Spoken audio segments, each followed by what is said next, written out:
തീർച്ചയായിട്ടും ഇപ്പോൾ അമേരിക്കയ്ക്കും അതുപോലെ തന്നെ ഇറാനും ഇടയിൽ നിലനിൽക്കുന്ന ഈ ആശങ്കാപരമായിട്ടുള്ള സാഹചര്യങ്ങൾക്ക് പുറമെയാണ് ഇപ്പോൾ ഇസ്രായേലിൻ്റെ ഒരു ഭീഷണി എന്ന് പറയുന്നത്.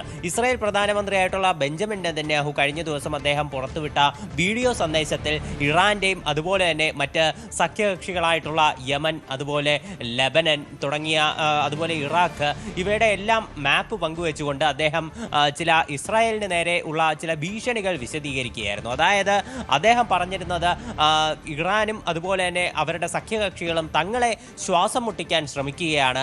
എന്നാൽ തങ്ങൾ ഇപ്പോൾ അവരെ തിരിച്ച് ശ്വാസം മുട്ടിച്ചുകൊണ്ടിരിക്കുകയാണ്. ഇപ്പോൾ അവരെ ഞങ്ങൾക്ക് പൂർണ്ണമായിട്ടും പ്രതിരോധത്തിലാക്കാൻ സാധിച്ചിട്ടുണ്ട്. ഇപ്പോൾ ഞങ്ങൾ തുടങ്ങിവെച്ച സൈനിക നടപടികൾ അത് ഇനിയും തുടരും എന്നതാണ് ബെഞ്ചമിൻ നെതന്യാഹുവിൻ്റെ ഒരു വിശദീകരണം എന്ന് പറയുന്നത്. അതായത് ഇതിലൂടെ അദ്ദേഹം വ്യക്തമാക്കുന്നത് തീർച്ചയായിട്ടും ഇപ്പോൾ ലെബനന് നേരെ നടക്കുന്ന തരത്തിലുള്ള സൈനിക നീക്കങ്ങൾ തീർച്ചയായിട്ടും ഇനിയും ഇറാനെതിരെയും പ്രതീക്ഷിക്കാം എന്നത് തന്നെയാണ്.